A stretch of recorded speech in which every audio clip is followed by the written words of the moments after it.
ಪೊಲೀಸಿಗೆ information ಕೊಟ್ಟು ಪಂಚಾಯತ್ ಅವರೇ ಮುಗಿಸಿರೋದು ಅದು. ಸೊ ಹಾಗಾಗಿ ಇವರೆಲ್ಲರ ಮೇಲೆ ಇಡೀ ಟೀಮ್ ಏನ ತಿಮರೋಡಿ ಗ್ಯಾಂಗ್ ಇದೆ, ತಿಮರೋಡಿ ಮತ್ತು ಸಮೀರ್, ಗಿರೀಶ್ ಮೆಟ್ಟಣ್ಣವರ್ ಅಲ್ವಾ, ಹಾಗಾಗಿ ಎಲ್ಲ ಗಿರೀಶ್ ಮಟ್ಟಣ್ಣವ್ರು ಯಾರ್ರಿ, ವಿಧಾನಸಭೆಯಲ್ಲಿ ಬಾಂಬ್ ಇಟ್ಟವ, ವಿಧಾನಸಭೆಯಲ್ಲಿ ಸೌಧದಲ್ಲಿ ಅಂತ ಕ್ರಿಮಿನಲ್ ಅವನು. ಇಂಥವರೆಲ್ಲ ಸೇರ್ಕೊಂಡು ಒಂದು ಗ್ಯಾಂಗ್ ಮಾಡ್ಕೊಂಡು ದುಡ್ಡು ಮಾಡೋದಂದೇ ಮಾಡ್ತಾ ಇದ್ದಾರೆ, ನಮ್ಮ ಧರ್ಮ ದ್ರೋಹದ ಕೆಲಸ ಮಾಡ್ತಾ ಇದ್ದಾರೆ. ಇವರನ್ನ ಕ್ಷಮಿಸುವ ಪ್ರಶ್ನೆನೂ ಇಲ್ಲ. ಇವರು ಮುಂದಿನ ದಿವಸದಲ್ಲಿ ಕಾನೂನು ಪ್ರಕಾರ ಅವ್ರನ್ನ ಒದ್ದು ಒಳಗಾಕಿ ಅವ್ರಿಗೆ ಶಿಕ್ಷೆ ಕೊಡದೇ ಇದ್ರೆ ಜನರೇ ಶಿಕ್ಷೆ ಕೊಡ್ತಾರೆ ಸ್ವಾಮಿ.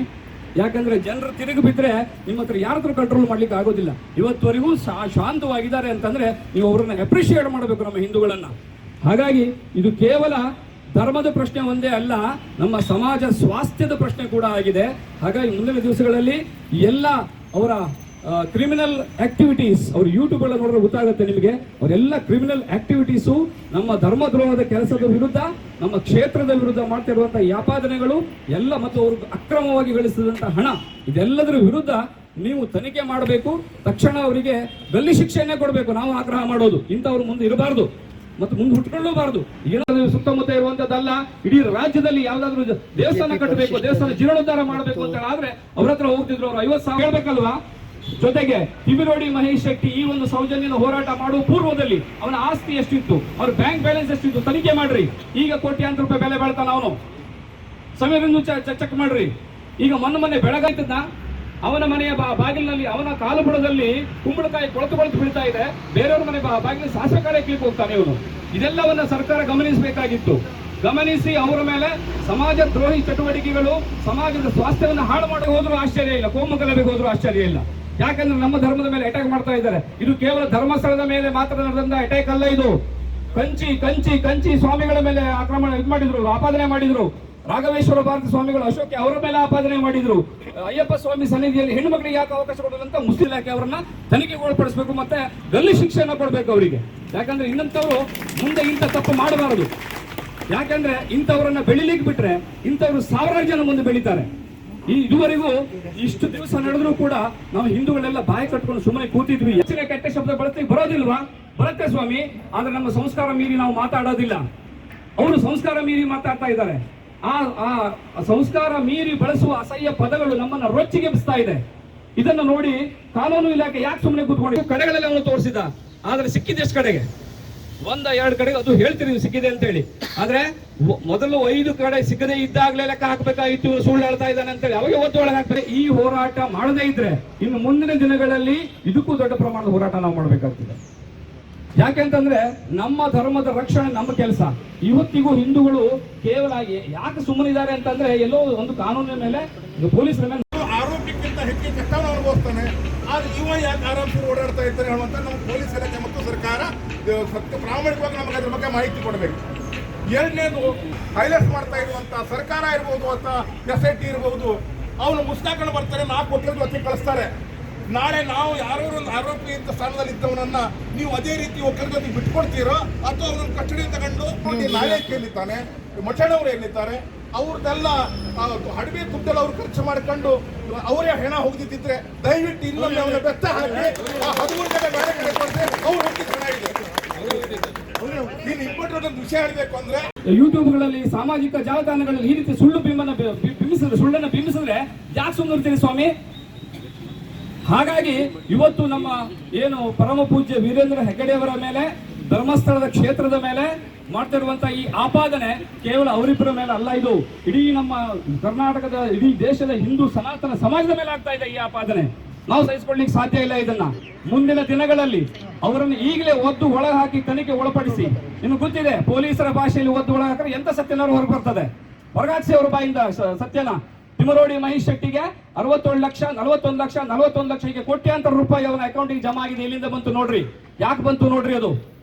ಜೊತೆಗೆ ಒಬ್ಬ ತಮಿಳುನಾಡಿನ MP ನಮ್ಮ ಸನಾತನ ಧರ್ಮ ದರಿದ್ರ ಧರ್ಮ ಅಂತ ಹೇಳ್ತಾನೆ.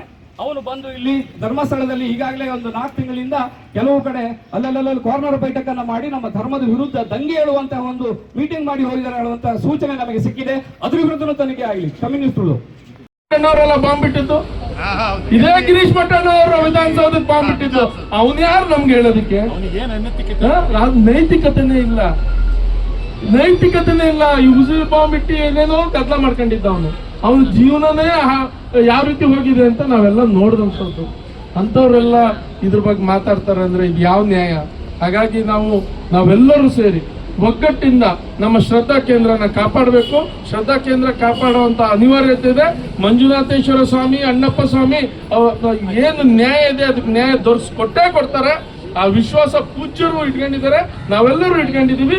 ನಾವು ಪೂಜ್ಯರ ಜೊತೆಗಿದ್ದೀವಿ, ಪೂಜ್ಯರ ಹಿಂದಿದ್ದೀವಿ. ಮತ್ತೆ ವಿಶೇಷವಾಗಿ ಧರ್ಮಸ್ಥಳ ಸಂಘಟನೆಯವರು ಇವತ್ತು ಕರೆದೋದಕ್ಕೆ ನಾನು ಬಹಳ ಅಭಿಮಾನದಿಂದ ಬಂದಿದ್ದೀನಿ.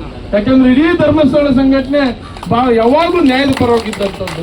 ಹಾಗಾಗಿ ಅಭಿಮಾನದಿಂದ ಬಂದಿದ್ದೀನಿ. ನಿಮ್ಮೆಲ್ಲರಿಗೂ ನಾನು ಈ ಸಂದರ್ಭದಲ್ಲಿ ಧನ್ಯವಾದ ಹೇಳ್ತಾ, ನಾವು ನ್ಯಾಯಕ್ಕಾಗಿ ಹೋರಾಟ ಮಾಡೋಣ ಹೇಳ್ತಾ ನನ್ನ ಮಾತನ್ನು ಮುಗಿಸ್ತೀನಿ. ಜೈ ಹಿಂದ್, ಜೈ ಕರ್ನಾಟಕ. ಆದ್ರೆ ಒಂದು ನಾವು ವಿಚಾರ ಮಾಡಬೇಕಾದದ್ದು, ಇವತ್ತು ಪೂಜ್ಯರಾದ ವೀರೇಂದ್ರ ಹೆಗ್ಗಡೆ ಅವರು ಅದೆಷ್ಟೋ ಕಾಲದಿಂದ ಧರ್ಮ ರಕ್ಷಣೆ ಮಾಡಿ ಧರ್ಮಾಧಿಕಾರಿಯಾಗಿ ಅದೆಷ್ಟೋ ನಮ್ಮಂಥವ್ರು ಈ ಭಾಗದಲ್ಲಿ ಅಥವಾ ಇಡೀ ಕರ್ನಾಟಕದಿಂದ ಅಲ್ಲಿ ಹೋಗಿ ನ್ಯಾಯಕ್ಕಾಗಿ ಧರ್ಮಸ್ಥಳ ಹೇಗಿದೆ ಇತ್ತು ಅಂದ್ರೆ, ಎಲ್ಲೇ ಒಂದ್ ಕಡೆ ಏನಾದ್ರೂ ಒಂದು ವ್ಯಾಜ್ಯ ಆದ್ರೆ ತುದಿಗೆ ಧರ್ಮಸ್ಥಳ ದೇವರನ್ನ ಹಾಕಿದ ಕೂಡ ಅವನ ಮನುಷ್ಯನ ಮೇಲೆ ನಂಬಿಕೆ ಬರ್ತಿತ್ತು, ಅವನ್ ಸುಳ್ಳು ಹೇಳಲಿಲ್ಲ ಅಂತ ಒಂದು ನಂಬಿಕೆ ಶ್ರದ್ಧಾ ಕೇಂದ್ರ ನಮ್ಮೆಲ್ಲರಿಗೂ ಧರ್ಮಸ್ಥಳ.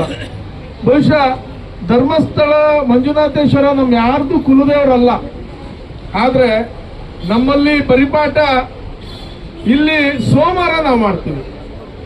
ನಾವು ಸಾಕಷ್ಟು ಇಲ್ಲಿ ವೆಂಕಟೇಶ್ವರ ಕುಲದೇವರಿದೆ ಮತ್ತೆ ಬೇರೆ ಬೇರೆ ಕುಲದೇವರಿದೆ. ಆದ್ರೆ ಸೋಮವಾರ ಯಾಕೆ ಮಾಡ್ತೀವಿ ಅಂದ್ರೆ ಧರ್ಮಸ್ಥಳದ ಮಂಜುನಾಥೇಶ್ವರನ ಮೇಲೆ ಅಷ್ಟೊಂದು ನಂಬಿಕೆ ನಮ್ಗೆಲ್ಲರಿಗೂ. ಈ ನಂಬಿಕೆ ಶ್ರದ್ಧಾ ಕೇಂದ್ರವನ್ನ ಯಾರೋ ಏನೋ ಹೇಳ್ತಾರಂತ ಏಕಾಏಕಿ ಅದ್ರ ಬಗ್ಗೆ ಆರೋಪಗಳು ಮಾಡ್ತಾ ಇದಾರಲ್ಲ, ಅದು ಯಾವ ರೀತಿ ನೋವಾಗಿದೆ ನಮ್ಮೆಲ್ಲರಿಗೂ ಅನ್ನೋದು ಒಂಥರ ದಿಗ್ಭ್ರಮೆ ಆಗಿಬಿಟ್ಟಿದೆ ನಮ್ಮೆಲ್ಲರಿಗೂ. ಪೂಜ್ಯರಾದ ವೀರೇಂದ್ರ ಹೆಗ್ಗಡೆ ಅವರು ಈಗಾಗಲೇ ಹೇಳಿದ್ದಾರೆ ತನಿಖೆ ಎಲ್ಲಾ ರೀತಿಯಿಂದ ಮಾಡಿ ಅಂತ. ತನಿಖೆಗೆ ಯಾರು ಅದಕ್ಕೆ ಅಡ್ಡ ಬರಲಿಲ್ಲ, ಅಡ್ಡ ಹಾಕಿಲ್ಲ, ಏನು ಮಾಡಿಲ್ಲ. ತನಿಖೆ ಕರೆಕ್ಟ್ ಆಗಿ ಮಾಡಿ ಅಂತ ಹೇಳಿದ್ದಾರೆ. ಮತ್ತೆ ಇವತ್ತಿನ ತನಿಖೆ ಹೇಗಿದೆ ಗೊತ್ತೇನು? ಎಲ್ಲದೂ ವಿಡಿಯೋ ರೆಕಾರ್ಡಿಂಗ್ ಆಗ್ತದೆ, ಎಲ್ಲದರಲ್ಲೂ CCTV ಸರ್ವಿಲೆನ್ಸ್ ಇರ್ತದೆ.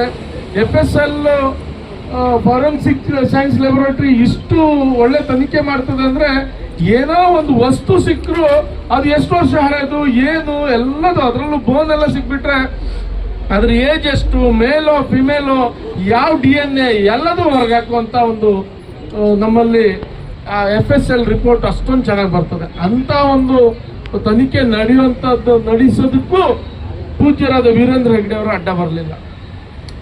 ಪೂಜ್ಯರಾದ ವೀರೇಂದ್ರ ಹೆಗ್ಗಡೆ ಅವರು ಹೇಳಿದ್ದಾರೆ ಯಾರೇ ತಪ್ಪು ಮಾಡ್ಲಿ ಅದಕ್ಕೆ ಶಿಕ್ಷೆ ಆಗ್ಲೇಬೇಕು ಅಂತ. ಯಾಕಂದ್ರೆ ಅವ್ರು ಯಾವತ್ತೂ ನ್ಯಾಯಸ್ಥಾನದಲ್ಲಿ ನಿಂತಂತವ್ರು, ಇಡೀ ಧರ್ಮಸ್ಥಳ ನ್ಯಾಯಸ್ಥಾನದಲ್ಲಿ ನಿಂತಂತದ್ದು. ಅಣ್ಣಪ್ಪ ಸ್ವಾಮಿ ಹತ್ರ ನಾವೆಲ್ಲರೂ ಹೋಗೋದು ನ್ಯಾಯಕ್ಕಾಗಿ ಹೋಗುವಂಥದ್ದು, ಇದು ನಾವು ನೋಡ್ಕೊಂತ ಬಂದಂಥದ್ದು. ಅಂಥದ್ರಲ್ಲಿ ಈ ರೀತಿ ಏಕಾಏಕಿ ನಮ್ಮ ಒಂದು ಸೂಕ್ಷ್ಮತೆಗೆ, ನಮ್ಮ ಧರ್ಮದ ಸೂಕ್ಷ್ಮತೆ ಬಗ್ಗೆ ಮಾತಾಡ್ತಾರಲ್ಲ, ಇದು ಯಾವ ನ್ಯಾಯ? ಯಾವ ರೀತಿ ಇಲ್ಲಿ ನಡೀತಾ ಇದೆ? ತನಿಖೆ ಎಲ್ಲ ರೀತಿ ತನಿಖೆ ಆಗ್ಲಿ, ನಾವು ಎಲ್ಲರೂ ನ್ಯಾಯಕ್ಕಾಗಿ ತಲೆಬಾಗೋಣ. ಅಲ್ಲಿ ಪೂಜ್ಯರೇ ಹೇಳಿದ್ದಾರೆ ನಮ್ಮ